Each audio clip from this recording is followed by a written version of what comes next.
All right, welcome everybody to Dealer Tech Tuesdays. Today I have one of my favorite people in the world in the automotive space, coming from the Qvale Auto Group, Mr. Paul Jensen.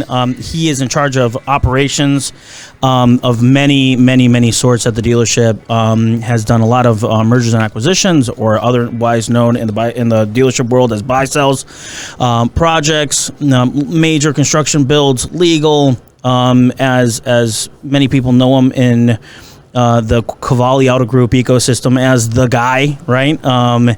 IT for kind of my main point of contact for all IT needs at the Qvale Auto Group that we provide for them, and just kind of general man of many hats, and has had an awesome and long history in the automotive space. So, Paul, welcome to the podcast. Thank you for coming. Thank you, John. Paul and I talk daily on a regular basis, and it's usually full with awesome jokes and really good time. And in many cases, Paul to me is a mentor, and as Brad Pascal would say, my car dad. The guy that really taught me the ropes of the business. So, kind of with your experience in the IT world, and then in operations, fixed, everything that you've done in the car business. You've been a great resource for me, and we've got today, I think we're going to go through some stories of the trenches and fun stuff that we've done together. Well, thank you. And I just hope my head can get through the door when I leave. No, I mean, I think that, going through this process of kind of the, the jack in the boxes, I would say, is like the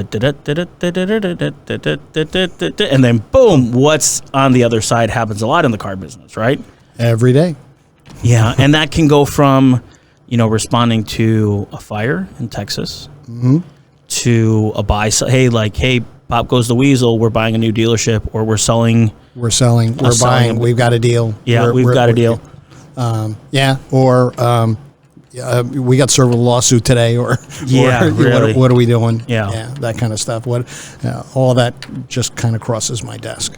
Jeez, man. So how? I kind of want to start a little bit with your background and like what kind of got you to this place. And I know you've told me a lot of times. We've had this conversation many times, but for the audience, well, when I graduated from college. I taught high school. I taught college level for a year. Got into the automotive business. Worked for Ford Motor Company for several years as a parts and service rep. And then I kind of jumped ship and I went to major soda manufacturer as a fleet rep, Pepsi. The best first job. Yeah. And then I kind of got back. I got out of that because of for some personal reasons, and I got back into the automotive business, service management, and back end kind of stuff. Started out as a technician early. Yeah. I turned wrenches when I went to college. By the time I went to college, I was a master certified Chrysler tech. Really? Yeah. Well, it was easy back then. Yeah. Right. Jeez. Yeah, they had things like EGR valves and electronic ignition. Was like kind of coming into the market. Yeah. I used to do points and tune-ups with you had to put them on a scope and look at all the patterns and all that kind of stuff. Wow. So it goes way back. Jeez. Yeah. Oh wow. So then I worked my way through. I ended up working for a guy in West Palm Beach for about 14 years as an IT guy because I'd kind of gravitated toward the computer side of things. Yeah. And can you define the IT guy? Because I think it's a really interesting story, the definition of that. Yeah, so as I was in the fixed ops and the service business, I had a PC at home and was early, dual floppy drives and 5K12 and no modem, no mouse, early.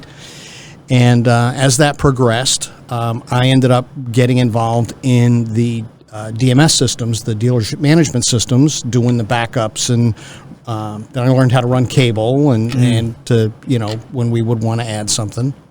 And so when I moved to Florida back in '89, and the job that I got with the guy that I was with, they said, well, we don't really have a position for a parts and service guy, but we're looking for somebody to take care of the computers. They had just spent an enormous amount of money with CDK. Oh, wow. Back when they had the mainframes were in the building. And They're the size of washer machines. no, they were the size of filing cabinet. Oh, wow. Jeez. Like had the, Yeah, the tapes. And, yeah, those, if you can kind of picture that. Yeah. And like War Games, like the movie War Games, yeah. And so I got hired there, and then they found out I knew about the car business, so they would have me run special projects. Oh, we got a warranty receivable issue, go fix that. We have a body shop receivable issue, go fix that. Hire somebody and get that done. And I just ended up working. Was just whatever you needed done. They came to me, and I got that done. And was it mainly because you knew how the systems in the back end worked and how they were supposed to, like the chart of accounts supposed to work in health service? Well, I knew how to read a financial statement, and so you get that kind of stuff. I know a little bit about a lot of things. That's kind of the deal. Yeah. And you given a task, go master it, right, and then find somebody to do that task on a regular basis, keep track of it, and move on to a different task. Yeah. So I was very good at doing that, hiring people and putting them in place, and then having someone come and say, hey, we've got another issue. We're spending too much money on this, figure it out. We got a CSI problem, figure it out. Yeah. It's just special where you just become focused on something. And then as you keep doing that, you just get more and more responsibility. And I ended up, when that dealer sold all his stores, I ended up staying with him for 2 years just in an office building, just kind of cleaning up stuff with him. Oh, wow. And so I had done a bunch of buy-sells, his 6 stores, and then I ended up going in the furniture business for a little bit of time. Yeah. And as a chief operating officer for a national furniture company. And that was another learning experience, because at the time I knew that I was sitting in a chair. The thing in front of me was a desk. The thing behind me might be a credenza. And that business ended up in the downturn going south. Yeah, and that's 2008. Yeah, 2008. And I was basically out of work for 2 years and ended up working in a speed shop in West Palm Beach. Oh, wow. Running a dyno and having guys trick up cars and stuff. Making money any way we could. Fast and the Furious, yeah. It was. Well, we used to have the little Fast and Furious meets. Oh, really? All the kids in their little Japanese cars would come around. Like the tuner all meets? The tuner guys down Mitsus, in a warehouse district, and the police would fly the helicopter over. Are you serious? Yeah, oh yeah. Wow. Got Vin Diesel, with a cutoff shirt and a big old gold chain. Had a DJ. So then a guy came to me and said, hey, I got a guy buying a store down in Coral Springs, needs some help on a buy-sell. And I went down and was doing fixed assets and was sitting in a little office on a Saturday afternoon in jeans and a T-shirt. And a guy sits down across from me and says, who are you? What are you doing? I'm here helping out on the buy-sell. And I go, I'm Paul Jensen. I go, who are you? He goes, I'm the guy buying the store. Oh, jeez, yeah. And must have done something right. And that's how I met my boss. So, and never left. So, I ended up, I started out as a service manager for the Coral Springs store until we could hire somebody, and turned over the parts department and got that straightened out, and went over and then set up the Lighthouse Point. Audi Point was a new point for us. Yeah. Got that going. And then just took off, and we had a bunch of stores in California, and he grabbed me one day and we went out there, and here's what I need you to do, and just started pointing. I need you to fix that. I need you to that. I want to know about that, and off we went. Yeah. And we've bought stores. We've sold stores. We're actually at the lowest point of stores that we've had ever since I've been with the company. We just sold 5 the first of this month. Yeah. But the 4 that we have are real strong and doing well. So we're looking to buy right now. That's always good, right? Yeah, and that's the kind of thing that I've noticed is that we service a lot of dealerships, right? Mm-hmm. And I know what a good buy sell is, and I know what a not great or a less smooth buy sell looks like. So do we. And so, we'll just wait for now. We know what a good buy sell is and what a difficult buy sell looks like, and kind of everything in between, and every single flavor in between those two things. And I do what's like, this is a Paul Jensen buy sell, and this is a not Paul Jensen buy sell. kind of my. Well, you've been on several of them. Yes. We've done a lot of them. Yeah, we've done.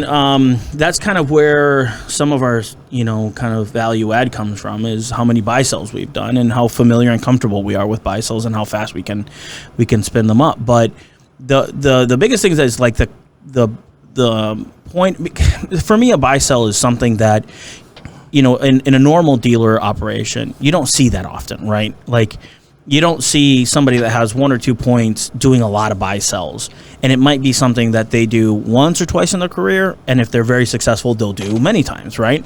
So it's kind of like this for me, from my perspective, it's like this kind of group that has a certain set of skills.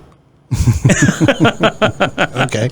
And like I don't. It's almost something that comes to become easy through experience and doing it a lot. And there's not really a roadmap, because you can have massive legal issues. You can have massive logistical issues. You can have operation issues. You can have inventory issues. You can have issues with the manufacturer that you have to figure out and go through. And I've seen you guys, from the IT perspective, navigate those things really well. And I've seen other people not navigate those. Well, it's all about the due diligence that you do, and how you set that up. The more difficult side of it is buying, in my opinion. It's harder to buy. It's easy to sell. It's easy. Okay. It's easy to say, we have a deal. Bruce, the owners cut a deal, and we're going to sell, and they ask us questions. And you're just like, here's the information. Here's the information. Here's what we're doing. What contracts do we have that you want? What contracts don't you want? We need to work out assignment agreements. I need to be shutting down stuff that you don't want. I got to notify everybody and close it down. On the buying side, you have to evaluate what you're buying and where you want it to go. So, like, you're buying the potential of. Well, both the stores that we've bought, we always see potential. Obviously, you're not going to buy it, of course, if you're doing that. In looking at buy sells, we've looked. My boss basically says, look, we'll look at 10, we'll do 1. Yeah, that makes a lot of sense. Yeah. So we look at things. So we looked at a big store in out of state, was doing 2,500 new a month. Big store. Wow. And they wanted big money for it. And we were capable of doing it, but we figured that it's a machine. You have to be a machine. You have to be a machine. You got to be a machine. What were we going to bring to the table? The only thing we could do is screw it up. Yeah, that makes sense. Yeah, if you don't break if it ain't broken. It's not fixed, right? Because you're paying all the money for the multiple anyway. Yeah, right? Exactly. So then you look at a store like the store we bought in Texas, right? Underperforming. No certified financials, and we saw what the market was and what we thought we could do. We went in, we did a good job with it. Yeah. And the store made money. Yeah. And likewise, the store that we just bought in Tampa was performing poorly. We saw the market, saw the brand, and said, "Yeah, that's going to be we can make that go." And paid probably more in a multiple than what the brand typically brings. But we've done, we're doing just that now. Yeah, that makes sense. But on that side also, you have to be prepared to have the people and the processes in place to make those changes. And you were involved in that, where it was a Reynolds store. We converted it to CDK. Yeah, it was it was a heavy lift. Yeah. Yeah. We converted the CRM. We converted the MPI process in the back. We took out all the old computers that were there and put all new computers in. We put all new Wi-Fi in. We put all new put a server in. We put new switches in. Everything so that there was no excuse from a technology standpoint of I can't get it done. iPad touches with the techs, and very quickly we did that in 2 days. Yeah, in 2 days. Exactly. Right. You did. We spun it up in 2 days. Spun the place up in 2 days. Yeah. And it was a full overhaul. Servers, Wi-Fi, everything. All the software that they used. Completely. There, my curiosity leads me to how long does it take for that initial, cold bath of water for the staff to kind of subside? It's like, how long you've done that several times. Like, it depends upon the buy-in. For them to, it depends upon the buy-in. So if you get people that are set in their ways and unwilling to change, it can take a long time. And you may have to turn some of that staff over. We're not ones to go in and just flip the place on its head. We continued to do business with the same people the same way. We just had to teach them new software, basically. Yeah, and it seems like the majority of the transition is like failure to adapt to the new way of doing it, rather than we're just, kind of eliminating positions because you're part of the old regime. You guys come in with or here's your new pay plan. Yeah, exactly. A lot of times that'll kill what happens post-sale is that they want to come in and do that. We don't do that. We go in and we calculate what we did on the last one was we just said, what have you been making? And we're going to guarantee you that through the next 90 days. Oh, okay. Yeah, I mean, you don't want to make the hole deeper, right? It's like, it seems like in some of these cases, people that come in and say, here's your new pay plan, just makes the hole 3 or 4 feet deeper, right? It can. I don't want to say this. It gives you an opportunity to judge the people, coach them, look for issues, coach them out of and get them into the process, and they're either going to make it or not. Yeah. And in 90 days, you pretty much know. And that's what we, no harm, no foul. Yeah. We're going to... Do you guys factor that into the kind of the buying price? That is like over the next 90 days, you're going to... No, it's operational at that point. Okay. So your ability to turn the statement black is your primary goal. Yeah. Right. So like the first month, probably not going to happen. Probably not going to happen. Probably not going to happen. But the goal is increase your revenue. Yeah. Control your expenses and do as much volume as you can, whether it's in new car sales, used car sales, fixed ops. And when you guys get into a dealer, right, that you've just recently purchased, is it a slow trickle into kind of the investment in new avenues of marketing and fixed and variable, or is that all depends? We do no paper advertising. Yeah, that makes sense. Right. We do no TV. We do very little radio. Yeah. Some very minuscule amounts. Yeah. But we're data driven. So we're a Moneyball kind of company. So we have all the social media and the places that the ads go, and then we have companies that do attribution for us to show us where you're hitting it. You know, 50% of your advertising supposedly doesn't work. You just don't know which half it is. Yeah, right. Jeez.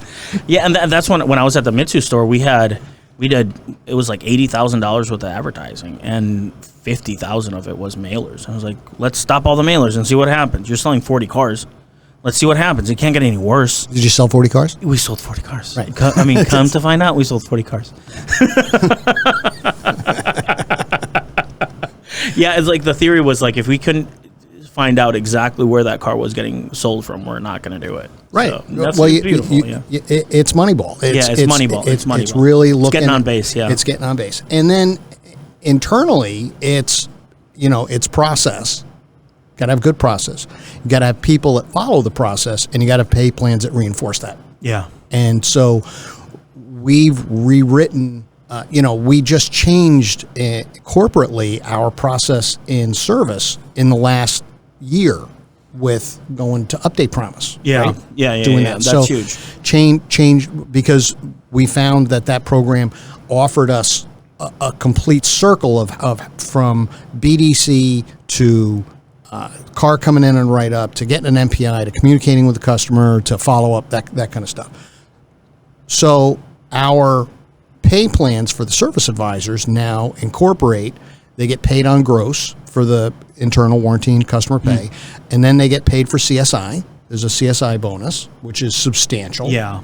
And then there's a utilization bonus, and that is, we have measures within Update Promise of how many MPIs did you send, how many car film videos did you send with them, how many times did you present a menu? We have a menu. Oh, wow. Right. So they have, if they don't hit the number, then they don't get the bonus. They don't hit the bonus. They don't hit the bonus. And it's substantial. It's it's not like a $500 boot. Yeah. They'll be like, I'm going to make that up. And no, it gives them an extra 1% on their gross. Oh, wow. So it's tied to how much, the more volume you do and the more you do that, then it ties, it adds percentage points to what their overall earnings are. And magically, if you incentivize the points in the process that produce the results happen naturally, right?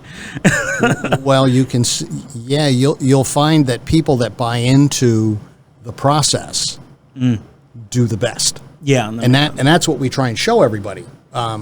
Where you've got we hire a service advisor that comes in with he is an ex-service manager and he's kind of retiring and he wants to, and then you hire a kid that's never been in the business. And Chick-fil-A. Yeah, and now the kid that's never been in the business is knocking it out of the park, and the old guy that's the old service manager still wants to do it his way, and he's not. And then he's kind of like, why is the kid showing me up?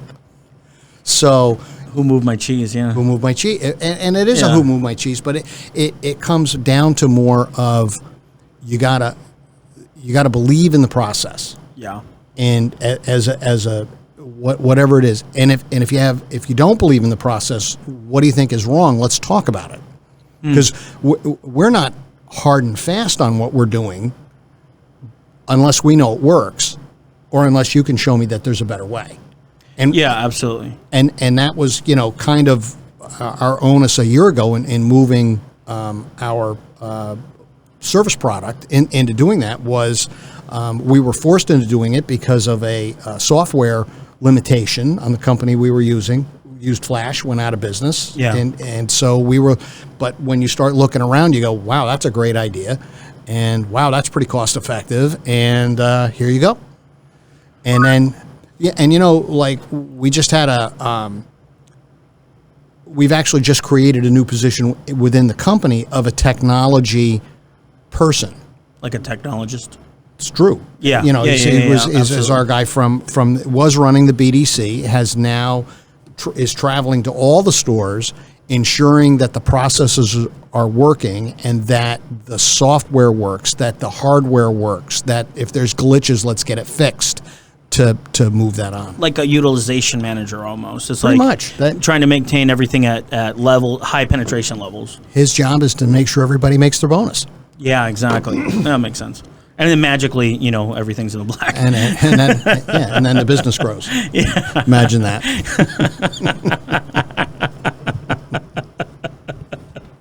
So I kind of want to, we digress.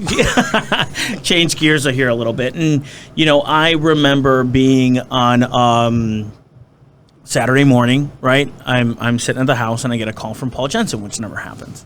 Rarely, very, very rarely, unless something's catastrophically wrong, and come to find out something was catastrophically wrong. Half of the dealership in Midland had burned down, mainly service and parts. Started in the service. Service, yeah. Didn't get into the shop. Didn't get into the shop, luckily, yeah. Right. Burned the service department out and smoked the showroom totally. Golly. Black. Yeah. Oh, yeah. I mean, John was there. Our producer, John Navarro, was there and helped respond to that. Well, you were there by either Saturday afternoon or Sunday. Yeah. And getting you guys back up and running from kind of this emergency, right? Catastrophic emergency to a place where you guys could sell cars again. So they'd cut the power to the building, and the parts department had gotten smoked out, and all the service computers were down. The server room was actually in the same building, but didn't get fried. Yeah. But all the cables did. Yep. So you guys went down there. We put trailers on the ground. We had a new we brought in a double wide for service and a tent, and brought in a one for accounting because the accounting office got burned out.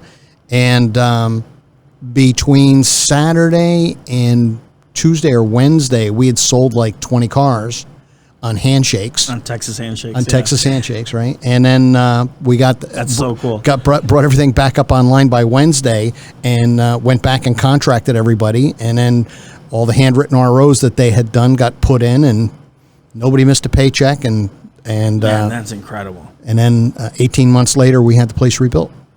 Yeah, I mean, that was a pretty substantial rebuild because it had kind of the complications of the fire, had the complications of the trailer moves that had to be, kind of set up in a very kind of quick emergency response manner, and then kind of playing the dominoes of the, not the dominoes, but playing the whack-a-mole game of we're going to remodel the service and parts area while still doing business in the showroom, and then moving the showroom to, like, how do you guys manage that movement and that orchestration of all those things in our Very carefully. It's basically we move things around, we morph things as we needed to. If we had to move and do something, it was getting the insurance company involved, getting a contractor to get in and start getting things cleaned up. Fortunately, there was another showroom. There was another building that had a showroom in it that we moved to. Actually, two of them, because we had a used car building too that we moved to. And then getting the contractors in, and then getting plans approved and by the city. And we had ADA issues that had to be updated and caused a bunch of heartache and stuff. Yeah. But it got done. And I think that the benefit comes from, this is kind of what I've seen is that there's some dealer groups, right, that have somebody that's in charge of the projects, right? Soup to nuts, that's the person that's in charge of it. The champion is going to drive these things home, take it, update everybody, coordinate everybody in that. In the case of the Qvale Auto Group, that's you. And I think everybody else says, give it to him.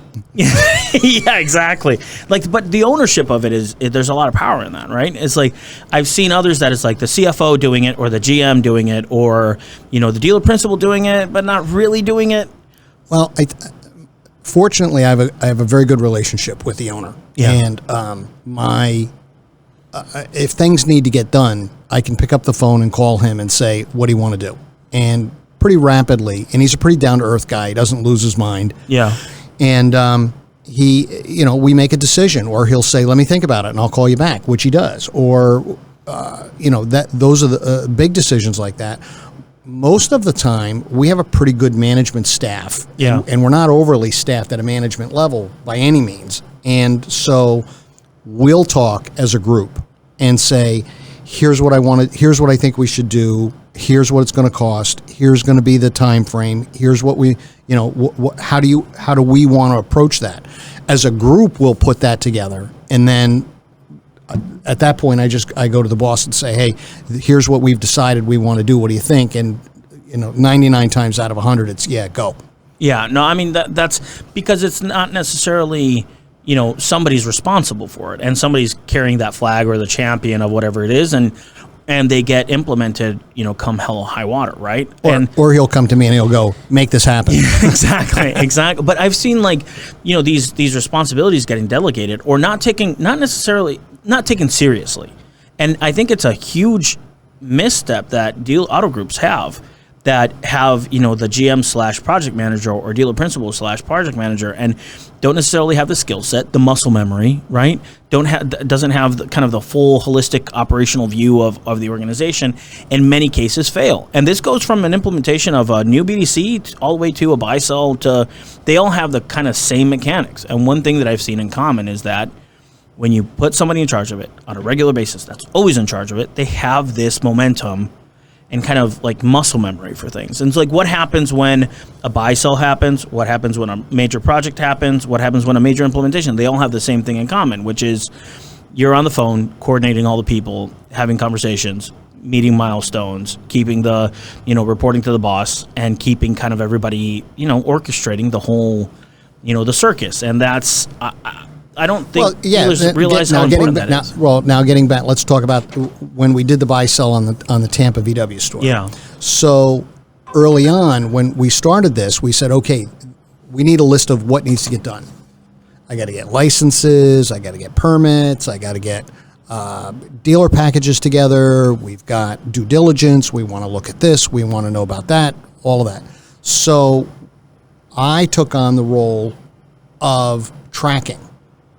Yeah. So we'd say, okay, you're going to go do this, and you're going to go do that, and then we're going to meet once a week, and I'm going to circulate a document that has all of the things that we need to do, and we'll keep adding on at the end if we need to. Yeah. And when it's done, we'll highlight it so we know that project's done, and everybody can see that it's done and it's not forgotten about. Yeah.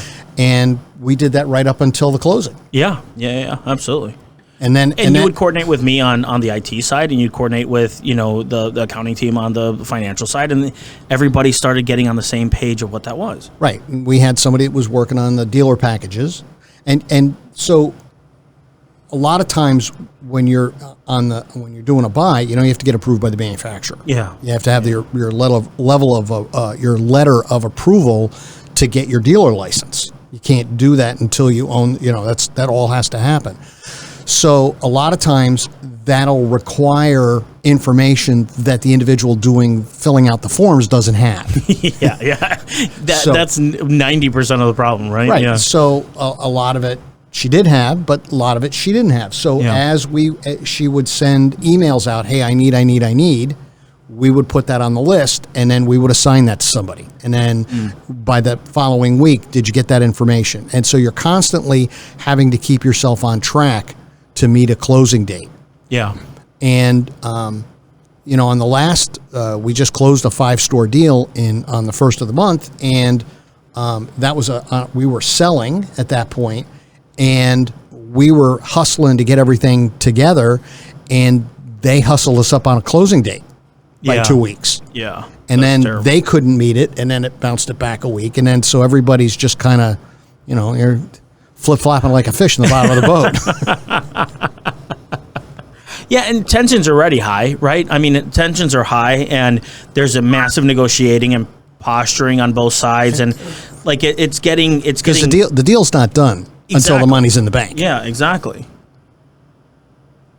Yeah, I mean the deal's not done until it's at the until the papers are signed and the money's and the wires are done. Yeah, and the deal is, you know, getting baked all the way to that, and to unwind all of that stuff is a massive headache. Well, you have to coordinate like your parts inventory. The things that are fluid are parts inventory and vehicle inventory, right? So they're moving targets.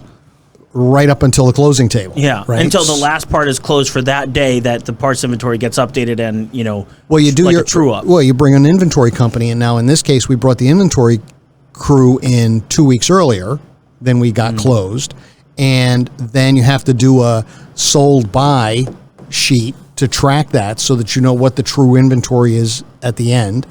And then what's work in process, what cars are in the shop, what parts are on those, and how much labor have you got out. You have to true all that up.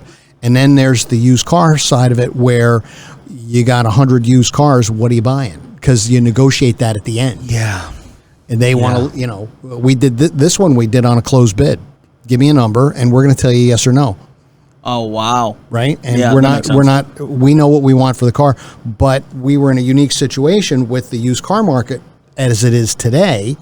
We were willing to take every car. I think there was 150 cars on the 5 stores. Yeah, that makes sense. We were willing to take all the cars to Florida. So yeah, right. I mean, it's and in the end, we didn't take anything. really. Yeah, and they stepped up. They Oh, wow. because they knew they needed the cars, but Yeah, they always absolutely. want to try you on, and it's negotiating right down till the papers are signed. Man, yeah, and that's the problem is that you don't necessarily want to add to WIP, the inventory problem, the inventory change, right, or the parts inventory either. And the smoother that you make the process, the smoother this whole thing goes. Absolutely. And not adding unnecessary problems because of disorganization to the fire, right? Again, it's more on the buy side. Yeah. I would think that they had way more to do after the closing than we did. Yeah, that makes sense. Yeah. I mean, also there's you probably a couple weeks after you're working on WIP, right? Or not. Or not, yeah. We just, well, you bought what you bought. We write the rest off. that just Yeah. goes, you got to zero everything out. It generates a lot of capital back because you get, you've released your new car inventory back to the bank, right? So that goes.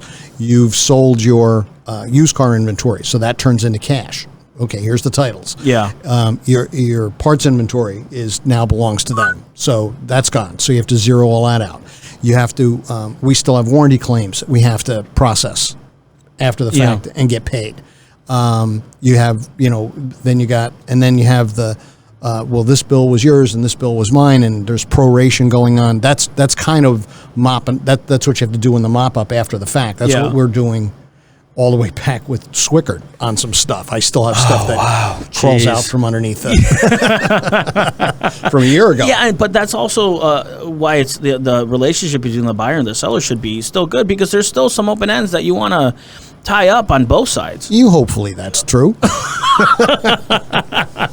Yeah, hopefully that's true. Yeah. I mean, because you don't want to, on the IT side, we're always, if we do a buy sell, right, and the organization that is buying the dealer has an internal IT team, we want to be the nicest guys possible, because you never know. I used to have a sales manager that used to tell me, it's like, be careful the toes that you step on today, because they might be connected to the ass that you're kissing tomorrow. I like that. And so I'm like, I'm going to use that. but I'm always like, hey man, whatever you need, we're here to help. Because this is a small world. This is a dealership world is minuscule, right? Well, it is a very small world. Yeah. And it is ankle deep in talent. So it's hard to replace people. It's hard to replace people, so you have to be careful. Technicians are at a premium. Service advisors, it's a hit and miss with us, of people that come in and they're rock stars, and one's where they were, and they think they're going to hit a big home run because they're coming from maybe a domestic into a Highline car that we have, and they've been allowed to shoot from the hip before, and now they have to follow a process. So that's where we have to be very clear with people about how we're doing that. Yeah, and on a lot of these Clubhouse rooms, we talk about experience. It's like, remember, experience is the good and the bad. Like you bring on the whole trailer. You're not just grabbing the good fruit, the ripe fruit out of it. You're getting the rotten stuff too. So, be careful of somebody that's got a 20-year career or 10 years of experience. It's all the good and all the bad. Well, that's what you have to control.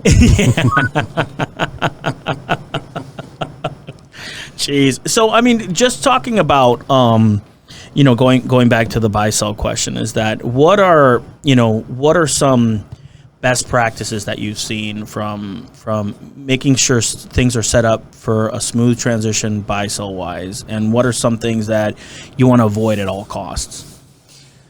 Well, it all starts with the paperwork when you're putting the deal together, because typically it's two dealers. Typically they have egos. Typically one thinks it's worth a lot and the other one wants not to pay a lot. So it starts with your letter of intent and how you structure that so that there's a foundation for a deal. and then it's the purchase and sale agreement, the asset. If you're talking about an asset sale agreement where they're not buying the company. Okay. You know the difference between a stock sale and a right, absolutely. Right. Yeah. So we always do asset deals. We're not. Yeah. I've done a stock deal in my day, but that's real easy. You go. Yeah. Here's the key. Here's the key. Take all assets and liabilities. There you go. Yeah. The dealership falls in two pieces after you drive it a lot of both of them. Yeah. Right. Yeah. So, and then in the APA, the asset purchase agreement, you really want to have a sharp lawyer that has APA experience, that knows the pitfalls, and then our APAs could go back and forth for a month. Oh wow! Once we have an APA, yes, or we have an LOI, and we're going to APA, but there's a lot of little items that you can get screwed on as a seller or a buyer, and the language is pretty specific. It gets right down to how you're going to do things. And like on a real estate deal, you want two appraisals, and if they're too far apart, you got to hire a third to get in the middle and do that. And who's going to pay for that? And who's going to pay for the parts inventory? And who's responsible? How are you going to negotiate deals on used cars when you get to that point at the table? What's the process? What are you going to buy? What are you going to buy on work in process or not? Wow. Now, on the last deal we just did, in the APA it says if the repair order is over 10 days old, we don't have to buy it. Really? Yeah, unless it has parts on it. If it's over 30 days old, we don't have to buy it at all. Okay, so I got a car, I'm waiting on an engine from Germany, and I got $5 or $6 grand in parts in it already, and there's no ETA on the engine. What do you do? Yeah, because there's chip shortage or whatever. Yeah, whatever it is, whatever it was. But all that got worked out in the end. Wow. As part of the used car deal, so all closing. But that's a key. You got to have good paperwork going into it. Yeah. Once that's executed on both sides, don't dawdle. Start doing, if you're on the buy side, start getting your due diligence. Start looking at what you have, because you have typically a get out of jail free card for 30 or 45 days. You get a look. Okay. You get to look at the books. You get to look to your due diligence. You can say we're out for XYZ reason. Any reason. Yeah. We can get out. Now, once that goes hard, now it's harder to get out. So you got in that first period of time. So you got to do your environmentals. So you bring an environmental company in, does a phase one, which is just a history lesson. Yeah. Here's what the property's done, and here's what we see, and if they find something that they think is what's called a recognized environmental concern, a REC, then they'll recommend, what do we do from here? Do we do borings in the ground? Do we do underground radar? Is that tank really there? What's it filled with? Yeah.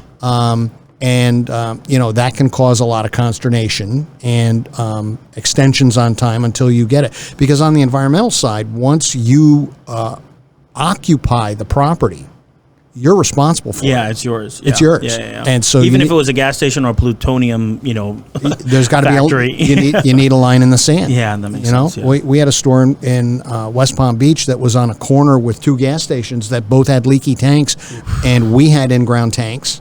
And whose fault is it?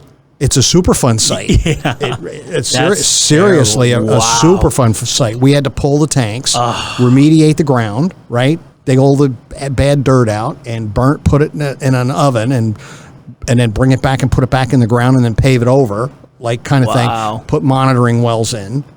And you can't really tell who's... And you can't sell the store.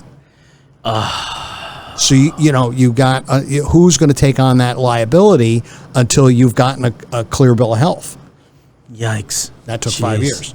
5 years. Took 5 years. Yeah. Oh man! But fortunately, he wasn't in a selling mode during those 5 years. Jeez. Yeah, that can be a... And I had another situation like that where we bought a piece of property in Fort Lauderdale, the 13th Street property, that was an old recon center for King Automotive. So it was their truck center and a recon center. And they had a big dealership down where Infinity is now on Sunrise. And they'd had a diesel tank that leaked in the ground. And they knew it. And they remediated it. And they put the monitoring wells in. And they got everything done. And we were like, great. Closed on the property. Went to do a refinance on some stuff. And the bank wouldn't buy it because there was a missing document called a no further action letter by the state. And I had to go back and do the whole process again. I had to open up the wells, have the same company come in, do the testing. Everything was good. File the thing and get an NFA, the no further action letter. And then once that was done, the property's clean. And so the NFA, it's like nothing's valid until you have that NFA that says you no longer have to, it's certifying that you no longer have to do anything to the property. Correct. So once you're reported to the EPA on a site like that, you have to go through all the remediation, do all those things. And if it's been noted and it's got a case number on it, you have to get an NFA from in Florida, you have to get an NFA from the state. Oh, man, that's frustrating. Boss goes, what? Yeah, that's that Jack in the Box that What do you mean? Yeah, exactly. What do you mean? What are you talking about? How long does that take? Oh, man. How much is that going to cost? Jeez. Yeah, I'll get back to you. Yeah, exactly. I mean, but that's how you become the guy, right? That you've had all these experiences dealing with one thing or another, and I think that kind of your strength comes from the ability to figure shit out, right? It's like there's one of the guys on Clubhouse that says FITFO, it's figure it the fuck out, right? I can heavily rely on my ability to FITFO, Yeah, well, you watch it happen, make it happen, or wonder what the fuck happened. Yeah, I mean, really, I mean, that's a powerful thing to have in your toolbox. Is like I've seen a lot. I could probably figure out something, or I know somebody, or I know who to call. Yeah, or I know who to call. That's a big part of it. Is you can't think that you know it all, but you need to know who to call, or you need to know who to call that's going to know who to call, or get you put in touch with the expert in that field, and then figure out what it's going to take to get your problem solved. Man, yeah, I just for me, it's like. That position is so important in the. You see it, right? Yeah. Some new computer worm or thing comes up, and you got to figure out how do we combat that and not let that be a problem. Yeah, and that's like I've learned that a lot is like to collect people. Like in some capacities, like the guy. It's like, oh, I got a firewall guy, and I got a cybersecurity guy, and then I got a systems guy, and I got a networking guy, and any of these things we can figure it out one way or another depending on what the pain looks like. Or together, yeah, exactly. Or get everybody on a call and get a tiger team together and say, this is what's happening. Kind of orchestrate that thing, and I've learned a lot of that from you, really. To be honest, it's like, how do you do that? And then like another big lesson was AutoNation. AutoNation, we did a buy sell for a Nissan store. And they had this project manager that was just a bulldog and just kind of ground on that Excel spreadsheet. And I was like, you haven't done this, and just went through that list. You have a lot, a more honey way of doing it, but yeah. But that's what you got to be. Yeah, you got to be the pinger, like the bing, bing, bing, bing. Yeah, when I was in the Air Force, we had production expediters. So imagine, there's a flight line and there's jets and they're broken, right? There's one jet's broken for one thing and another jet's broken for another thing. And there would be this guy, and he usually was like a senior enlisted guy, and he was a pro super is what we'd call them. And they would go around pinging you about what was going, like, where's that jet? Why isn't it greened up? And it's like coordinating all the things. And sometimes they would have to get those. We do that on a daily basis. Exactly. Like that's the pro super, like a pro super of the dealership group. Why is this contract not cashed? Yeah. Contracts in transit. What are we doing? You had an open RO more than, and what we have found are the key. A lot of that. The key is having a central place of information. Okay. And the ability to leave notes. Right? Get the monkey off your back. Yeah.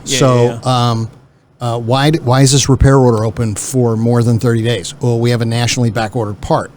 Right? So it's off until the parts guy comes out and puts a note on and says, parts are in. Yeah. And then you look at it and you go, why isn't it back in the shop and fixed yet? Whoa. We're moving for space. We're busy. It'll be in tomorrow. So you probably know where I'm going to go with this next question. Is like, what do you guys use for internal communication for the organization? Teams. Okay. Microsoft Teams. And what did you guys do before that? Well, nothing. I used an iPhone. Our organization has changed over the last couple of years, where at one point we had a 25-person BDC doing sales, and we realized that there was no attribution. That comes back. That thing that again. goes down to attribution. Yeah, to Moneyball. Oh yeah, we're doing great. We're selling a lot of cars, but the financial statement didn't show any more gross or any more units. So we dissolved that. You're just robbing from Peter to pay Paul. Right. So that went away. But we also had the owner, his assistant, a lawyer, a chief financial person, an assistant chief financial person, me, a retail guy, mergers and acquisition guy, a marketing guy, a used car guy, right? So we're down now to about 4 people at a corporate level that we're running the company. And early on, you and I had conversations, and we've since closed our office, right? Yeah. And we're basically, so that, huge savings for the company just not having. It was crazy. But we had a conversation about being data driven. This was early on, and you were like, "Hey, I got somebody, we can look at data and we can do that." Yeah. And that was the flying back from Midland conversation. Yeah, and we were sitting talking. That's exactly where it was. You'd be surprised what can happen when you get 4 guys looking at each other on a plane talking for 3.5 hours. With nobody else around. With nobody else around, just sitting around talking to each other and figuring stuff out. So we started down that, and that was to his credit, Gino. He's our guy on the retail side, but he's a data guru, and he's just relentless on knowing the numbers and what's going on and what are we doing with this and what are we doing with that for everything. So, and then when COVID hit, we had, and you had said, "Oh, you guys got to get on Teams," and we were like, "What? What is a new system now?" How do you, no, I don't see how that works. And just pre-COVID, like 2 or 3 weeks pre the world shutting down, we had an opportunity to get out of our lease in our corporate office, and the boss said, "Hey, what do you think about working from home?" And we were all like, "Yeah, that's great. I don't have to drive in every day. Great, exactly. Super." And we started with Teams and started getting the stores on it, and part of that involved adding a lot of Office 365s. To the network. Before that, we only really allowed people on Office if they needed Word and Excel, that kind of stuff. And if you were just a grunt in the store, you didn't need that stuff. You get your email, not a big deal. Online and whatnot, So with Teams now, we're actually closer. I feel way closer to the stores than we've ever been to management. That's what I kind of suspected, is that you guys, the ratio of interaction per employee is probably through the roof. More so from, we hold meetings most every day of the week of one kind or another. Mondays are service. We have GMs and the service people in. Anybody really involved, parts managers, service managers, and going over what do you got going on, how many open ROs, what's your gross look like, and what's your pace, your screen, what's your pace look like, what's the dirty math, what's the, we take what's in WIP, and part of that goes into how much you got, and that's we call that dirty math. And how you doing? Where's your CSI? And what's your utilization? And how are you looking? And how many of this do you got? And this person looks weak. And look at your ELR and your hours per RO. This person's weak, and we need to get those. You need to concentrate on that. And then no more than 15 or 20 minutes per store. Oh, that's great. Short. Yeah. Short. Sweet and to the point. Sweet and to the point. Yeah. And we have the management in the store drive the meeting. So they have to share their screens. They have to, because we want them, we don't want to be showing them the numbers. We want them to show us the numbers, because then we know they know how to find them. Yeah, of course. Because if we're showing them the numbers all the time, then they go, I suck. Yeah, and they wash their hands of it. There's no ownership of it. There's no ownership, right? Yeah. So that's part of it. Tuesdays is more of a sales and F&I meeting, Okay. but the service people attend because we want them to understand what the front end of the business is doing. Absolutely. Because it's all tied. Yeah. The service managers love the front end because they pay retail. Full pop, no discounts ever. Wow. So they're our number Full one pop. Full pop retail. Yeah. And it took a while for our sales management corporate guys to get it. But you need to do that because you need to put the gross into the store, not on the front end gross side, because salespeople sell from cost up. Of course. Right? Yeah. And everybody goes, oh, no, we sell for market value. Yeah. That's Yeah, everybody does. Yeah. Everybody in jail is innocent. Yeah, exactly. So we charge it's full pop. And every new car comes in, gets wheel locks and nitro.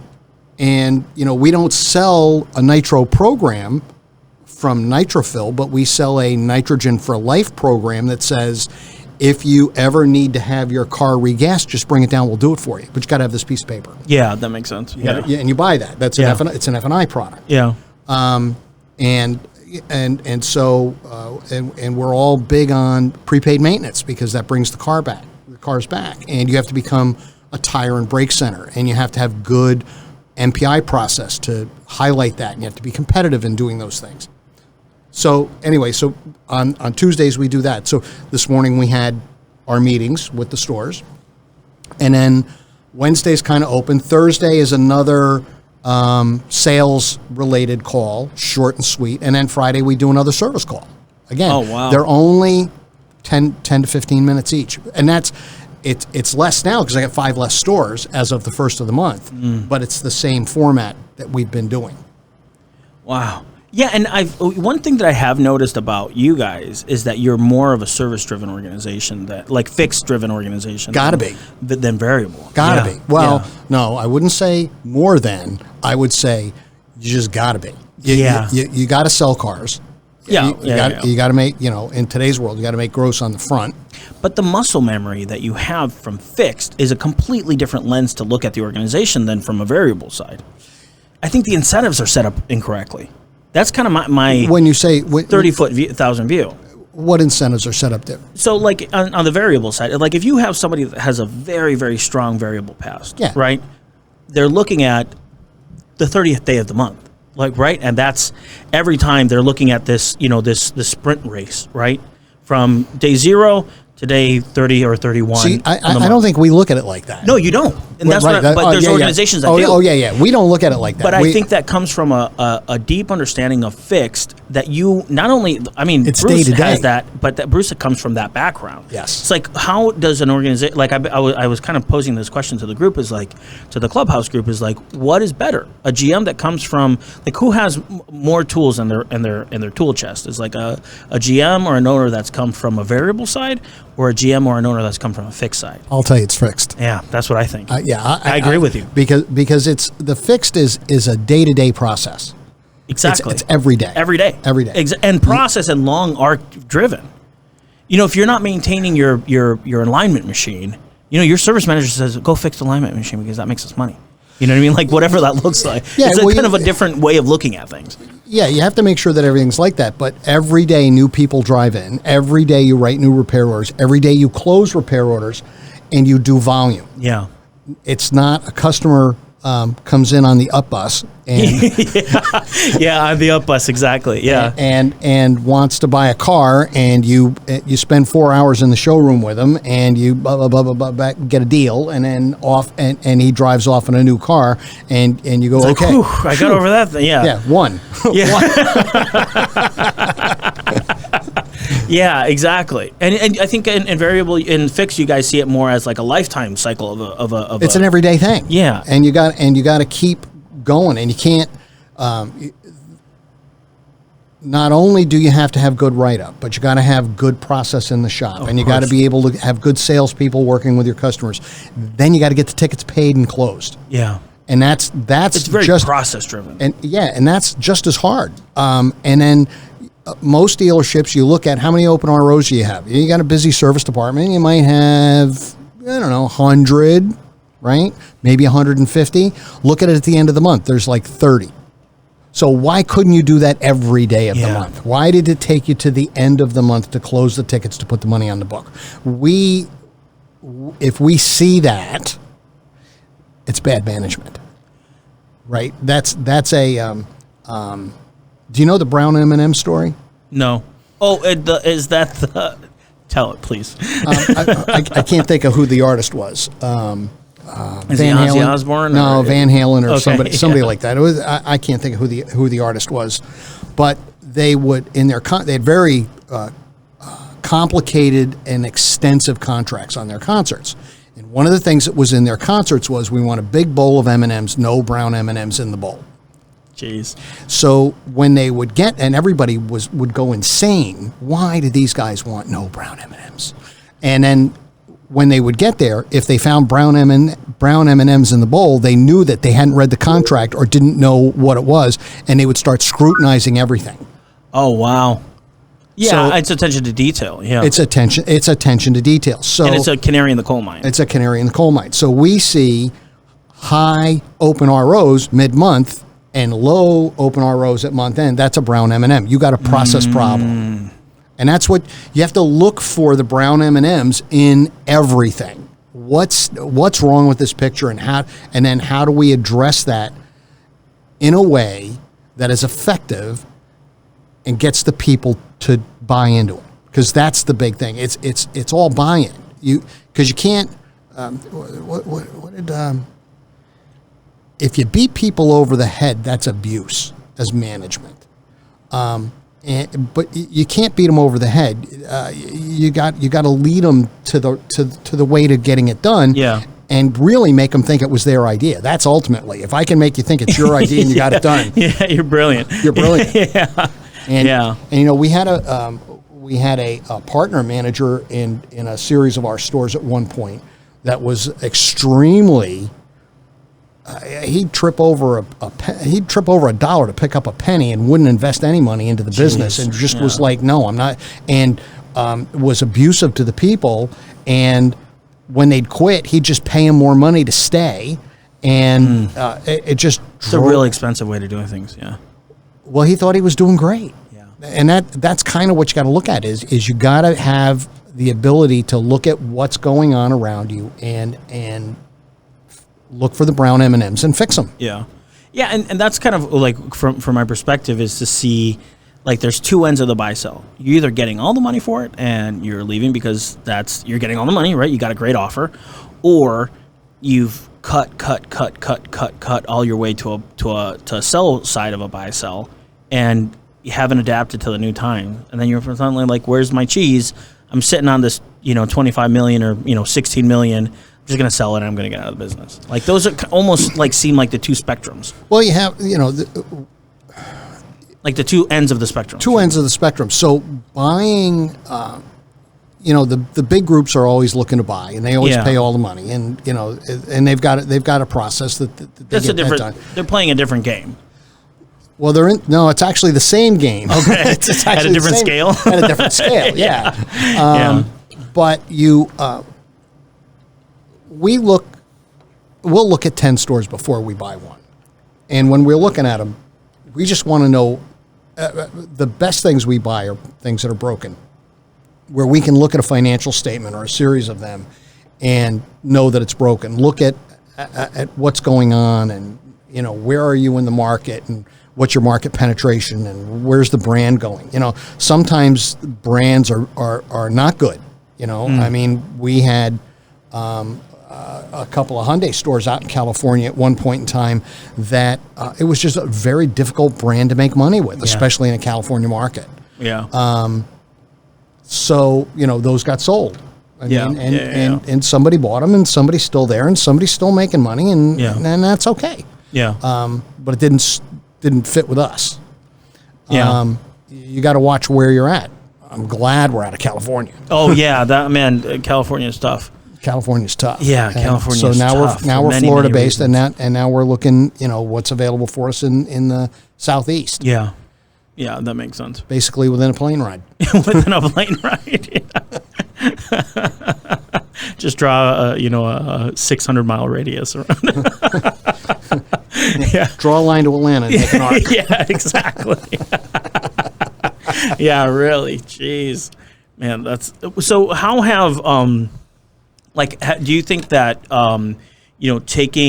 leveraging data and the data points that you guys have started to discover and leveraging those against brown M&Ms, how has that impacted the organization? It just makes the organization work better. I mean, you if you set the level of expectation of what everybody's looking for from a management standpoint, then the people aren't surprised when either you're doing it or you're not doing it. Or, we were on a call today with the front end, and we were going over F&I, and we were looking at individual product penetrations and PVRs, and very easily, and plus we have a very robust reporting system, Accessa, that we use. So it was real easy to just go back and click the previous month and the previous month and the previous month, and we knew that this certain individual had been performing very well, and now he's not, and or it's not that you would look at it and you go, well, those numbers aren't bad. Well, his numbers aren't bad, but they're horrible compared to what he was doing. So if you can't track that kind of stuff, then you begin to accept mediocre performance. Yeah. And you can't do that. You have to. You constantly have to be asking for the best out of your people, and it's not the last breath you take that's important. It's the next one. Yeah, yeah. That's ain't that the truth? Jeez. Yeah. So and we used to joke about it. The boss would go, "What have you done for me lately?" Yeah. You did a great job last month. What are you doing now? Yeah. What are you doing now? Well, you don't want to be rude about it, but you need to be able to say, okay, here's the performance of what's going on, and things change. COVID was a huge change in the business a year ago. Yeah. Right. So we went from a company of 600 to a company of about 200, 250. Yeah. In about 30 days. Yeah. And then as business comes back, you're putting people back in, but it also teaches you that you probably can do more with less. Yeah. Right? Yeah, it's a great reset. It's a huge reset. It's a once in a lifetime reset. Yeah, once in a lifetime reset. Yeah. From the business. Now, business was horrible. We continued to do business, but when you reduce your number one expense, which is people, and you continue to do the business that you can, and you keep the productive people, your tech, I don't need to lay off technicians if I've got work. Yeah. And as the work comes back, and people continue to drive, and they continue, that's where fixed really is fixed. Yeah, it's really fixed. It's really fixed. Yeah. And then it just becomes important that you maintain the level of service, and you grow the level of service as your UIO goes up. And you have to be careful about outside shops eating your lunch. And, and so the way you do that is you have to stay somewhat competitive in pricing, which means you can't blow your labor rates out. But you can't pay your techs too much money because then your grosses go down. Yeah.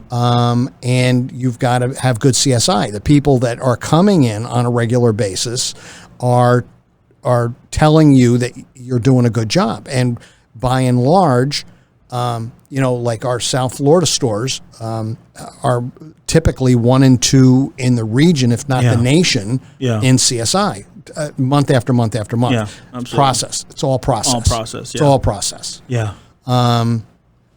And the new store struggled in CSI because we had legacy people that Stuck in their ways. You know, he comes out, he's got a little patch on his thing, says Bob, he's got a cigarette in his mouth, and he says, nothing we can do for you. You got to get away from that. Yeah, you got to get away from that. Yeah, yeah. Paul, can you talk a little bit about how this is always really interesting, and I think for the listeners is an interesting process, is how you calculate hours and service, right? So, and shop technicians. Yeah, so we have we put this together about a year ago. I've always looked at it one way or another, and there's a lot of differences, but we look at what we call efficiency and productivity. And some people say they're synonymous. Some people get them reversed. I have my own opinion, and I'll give it to you as what you have. So we look at productivity as the amount of time that you have a technician standing in a stall and he's punched onto a job. Okay. Right? So productivity could never be more than 100%. Right? We look for productivity to be about 90%. That gives you 10% of the time he is between jobs. He's punched off of this job and he's not punched onto the next ticket. Then their efficiency is, as they're working on that job, how many flat rate hours are they produced for the actual time that they were punched onto the ticket? Okay. Right? That's how efficient he is. So if the job pays 10 hours and he gets it done in 10 hours, he's 100% efficient. If he gets it done in 5 hours, he's 200% efficient. Yeah. Right? So CDK, our DMS, has a report that runs it both ways. So you can do efficiency and you can do productivity. And we look at that the service managers look at it on a daily or almost daily basis. I look at it on a monthly basis. So we take those two percentage numbers. So let's say it's 90% and your efficiency is 110. So you take 90 times 100 times 110 and you multiply those two raw numbers together. Yeah. And that gives you a score. That's what we call it, is the score. And the score there is 9,900. So if you just do the math, it's arithmetic. At 10,000, in theory, you're getting an hour for the amount of time that techs are in the stall. Yeah. And that's what we look for. If you're running 10,000 or better and you've got a wait time of more than a day or two getting cars into the shop because your scheduler is maxed out, you need another tech. Mm. If you're less than that, don't come to me looking for a tech. Get your efficiency and productivity up. Yeah. Get to where you've got that. And some of that, the productivity side of it, is a function of how well you're dispatching, how well your technicians are clocking, and how many cars you have coming in, what I call bumpers. How many bumpers are you getting in every day? How many cars are showing up that you can put into the shop to do that? Efficiency is totally up to the technician. Okay. How fast? What wrench do I have in what hand, and what gets it done, and how do I beat the clock? So a technician that's a brake job takes a brake job pays 2 hours, and actually you should do it in an hour. Yeah. Chasing a wind noise doesn't pay squat. Yeah, exactly. And that's where you have to have. I am of the opinion that in a shop that has more than about 6 or 7 techs, you need a full-time foreman. Okay. Now, the foreman gets paid. He should be a technical guy, should have come from the shop, should be as smarter than anybody else that's in the shop, and should be being paid on the number of hours that are coming out of the shop, okay, total production, and efficiency and productivity. So his bonus is based on making sure that the efficiency and productivity numbers are up there. That 10,000 number is right. So if you've got if you have a real low productivity number when you run it, if you're running 40, 50%, you have a clocking issue. Somebody's not clocking out, and the computer will run you for 24 hours. Yeah. And I'll tell you, those technicians are definitely not productive on the hours where the store's closed. Yeah, right. Right. So if your efficiency is real high, you get a good score. Your efficiency is extremely high and your productivity is very low. You have a clocking issue. They're clocking on and off of the ticket like they're clocking on and off just as they're doing the job. So he gets the car, he fixes the car, he punches on, writes his little story, punches off, and gets paid 3 hours. But he only worked, but the ticket, he had a lot of time where he wasn't on the clock, right? Yeah. So the risk there is that in a warranty audit, if you're not clocking consistently between warranty and customer pay and internal, if you're just not clocking consistently across the board, they'll look for chargebacks. They'll look for straight time work where you're chasing that water leak or an air or a wind noise where you punched on and you worked on the car for 5 hours and punched off and you want to get paid those 5 hours. Yeah. Well, if you're not clocking consistently on everything and the factory picks up on that, they can go in and then they'll start charging you back. Like it'll be like an outlier of the... Right. Or if you're too efficient. So, I know a guy that can do an engine job on a particular car. I think I know who you're talking about. That pays about 20 hours. And if you give him the car first thing in the morning when he gets there, he'll road test it before he drives home. Wow. Right? Now, so the factory frowns upon the fact that he only worked on the car for 8, but I'm paying him 20. Yeah. Something's wrong. Yeah. Now, when you look at the car's perfect. Everything went out. There's no issues. Nothing. It's fixed. It's fixed. Everything got done. Wow. Jeez. But there are some tricks that, and technicians, they all have them, on how to kink the system. But you have to be, but you have to be consistent with your clocking. Right? Yeah, or else, or you're going to get in trouble. Oh wow! So you have to be careful about that stuff. And so, on average, are you looking at some? Are they humming along? Like, do they find synergy in some shops where they're humming along at 11,000? At the 11,000, and then some guys are at 10.5, and like you're tweaking that efficiency on a regular basis. Well, we look at it all the time. Yeah, we look at it. At our two northern stores, I get a report every day of what it is. Wow. Our fixed person, we have one fixed person between two stores. She puts an email together every morning. Here's where we're at. Here's the dirty math. Here's our CSI. Here's our efficiency and productivity. And here's our utilization report. And she just it takes her 5 minutes, puts together and sends an email out. And that's what we look at every day. So we can see here's how many open ROs I got. My totals are down a little bit, but I got a lot of open ROs. We got to concentrate on getting them done. We got to, doing that kind of stuff. And when it comes back again, when it comes around to what we talked about earlier about the front end paying full freight, regardless of the brand, every car gets a 30-day inspection. Yeah. Right? Now, a lot of places don't do that, even though with some manufacturers it's a requirement. With Audi, it's a requirement. You have to do 30 days, and there's a form that has to be filled out, and it needs to be in the service file, and they check that when they do their we're going to look up in where the sun doesn't shine inspections to get the trunk money. Like, you have to pass your inspections to get to be certified. Jeez. And so, I've told you this story. What do the 4 rings of Audi stand for? The 4 hoops you have to jump through. They're all the hoops. They're all the hoops you got to jump through for the factory to make sure that you're making all the money. Yeah.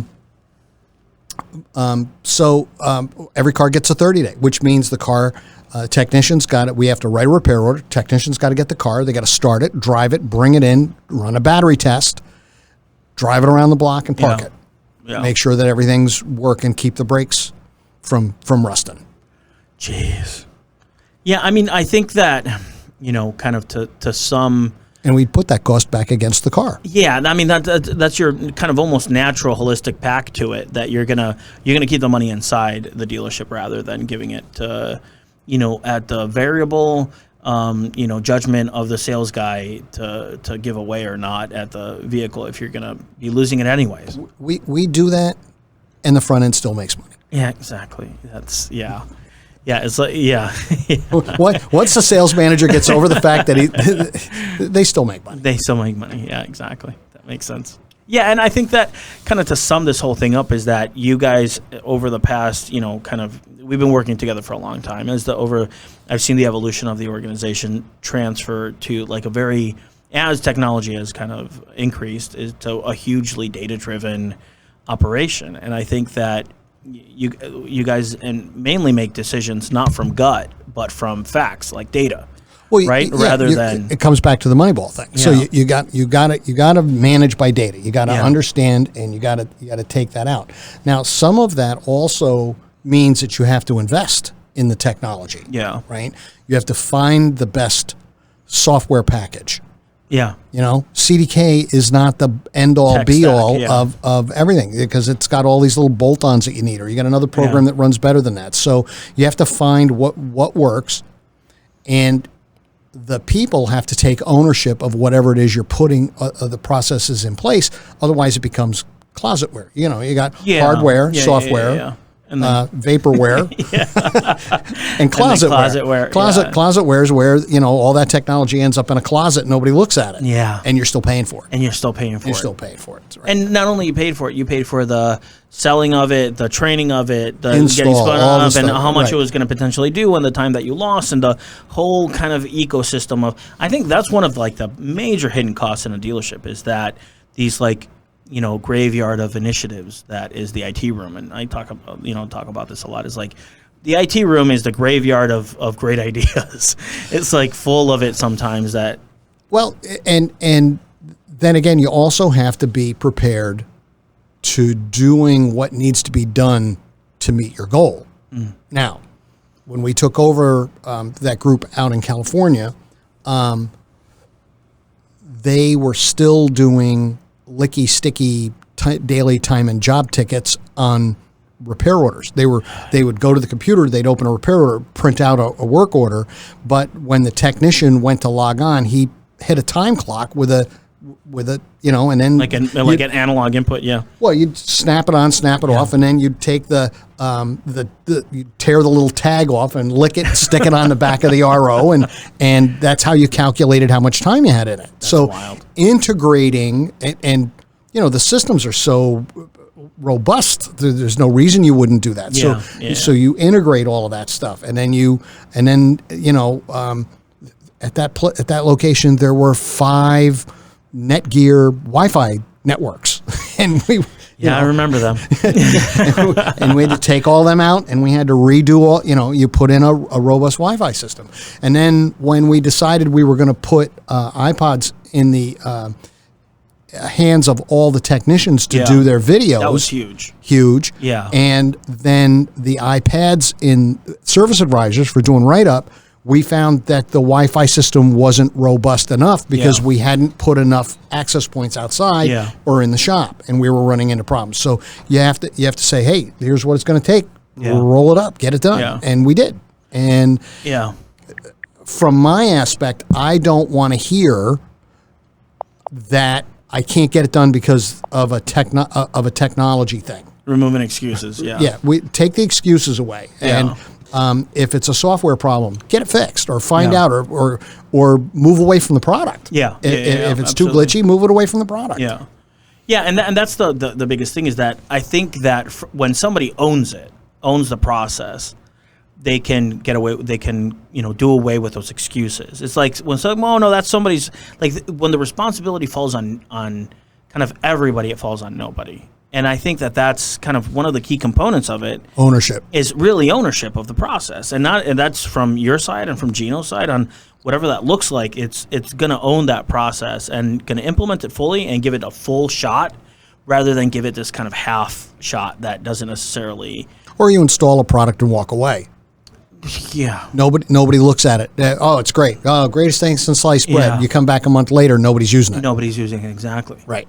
Yeah, exactly. I think that's. And then you reinstall it again. And yeah, yeah. Then you relaunch it again. It's like, oh no, nobody's using this. I mean, I would tell you that with Update Promise, as good as it is, if you guys wouldn't have implemented it correctly, it would have been in the same place as everything else is. Exactly. And that's the weapons don't make the warrior. You know what I mean? Like that's like such a, I think, core concept to this is that I think that's one of the main key component, differentiators between you and like the Qvale Auto Group and other groups is like how well you manage projects and how well you implement those projects, regardless if it's a rock or a Remington 700 or a bazooka, whatever that is. It's given its proper breath to be implemented properly, measured, held accountable consistently over a long period of time. And if it works, it works. If it doesn't, it doesn't. And when you do a financial review and you go, okay, where did that cost come from? And you go, oh, we're not using that. Kill it. Shoot it in the head. Yeah, absolutely. Yeah, 100%. Yeah, that's huge. Yeah. And it's the same thing with people. We talked about how we reset, due to COVID. People have to bring value. No matter what you are, you have to bring you have to bring value to the company. Whether you have to be the gold or the sandbag. If you're going to carry one down the road, one gets heavy. You're going to set the sandbag down. You got to keep the gold. Yeah, yeah, right? Absolutely. So you really have to take that mentality with everybody. Are you bringing value to the business? Yeah. Again, it comes down to what are your pay plans in line with that? Yeah. One of our GMs was very famous for saying, if you got an A player, you got to give him an A pay plan. You got a B player, you give him a B pay plan. And if you got a C player, you give him a C pay plan. Yeah. And if you're out of line in those, it doesn't work. Yeah. You can't be a B player and get an A pay plan. That doesn't work for us. Yeah. Yeah. And if you're an A player and you got a B or a C pay plan, you're not going to stay. Yeah, you're not going to stay. Exactly. So you have to realize the value that people have and do things that are appropriate. And also you have to grow. So you have to grow people from within. Yeah. Find out what they're good at and find out how to utilize that skill and are they in the best position. And also be prepared for the Peter Principle, where everybody reaches their own level of incompetence. Yeah. Be careful how you promote, because they might reach the lowest level of incompetence. Yeah, man, that's a hard principle to learn. Yeah, and it's difficult, but you just have to be aware of it, and you have to watch. And then, I'm always of the opinion that if you're managing people properly, even if they're in over their head, give them an opportunity to go, look, are you, do you want, I know it's a hard thing to say you want to go back to your old job. Yeah. Are you really happy with what you're doing? You're seeing a lot of pressure. I see the sweat beads on your upper lip every time we talk. And what are we going to do here? Because typically what will end up happening is they push the self-eject button. Yeah. Now, sometimes that's good, and sometimes you don't want to see that. Yeah. No, I mean, I've seen that in practice in your organization, and it's worked out, and it speaks volumes of the character of the organization. It's to say, hey, man, you're a valuable asset, or lady, you're a valuable asset. If this doesn't work, let's move you to a position that does. And then you retain all the experience and training that you put into that person, how they understand the ecosystem of the organization, and they, if they have the stomach to lose face, or that ego hit that they get, then they can be successful. Or you move them to a different store. Yeah. In a different, or if you've got that ability that you've got multiple locations, that they can find something else, or ask them what they would prefer to do. I mean, there's a lot of that. Oh, it's huge. Yeah. I think that's a great place to wrap it up. Speaking of how you guys take care of the people that work with your organization, and I think that speaks volume for your guys' management style and kind of the culture of the company. So I want to say thank you. It's an honor working with you. It always has been. It's fun. Thank you. This is the first time I've done something like this. So it's a lot of fun. experience. I mean, it's a lot of fun to do this, and I think that more people should listen to this because there's a lot of really good, interesting nuggets in here that can help our industry be better. Get a better reputation out there because the dealership industry for many years has had that. What kind of discount are you going to give me? Yeah, exactly. But there's true organizations that are professional, looking forward, that have great cultures, and I think Qvale Auto Group is one of those, and really leading the pack nationally for that. Wow, just one more thing that just crossed my mind. So even on the sales side with customers, we're very transparent. Yeah, we're very. Show you the numbers. Here's what it is. Here's the deal. We're not. It's not a one price single point of contact, but it's best price. Yeah. And you're not going to. We don't put you into the box and whack you. Yeah.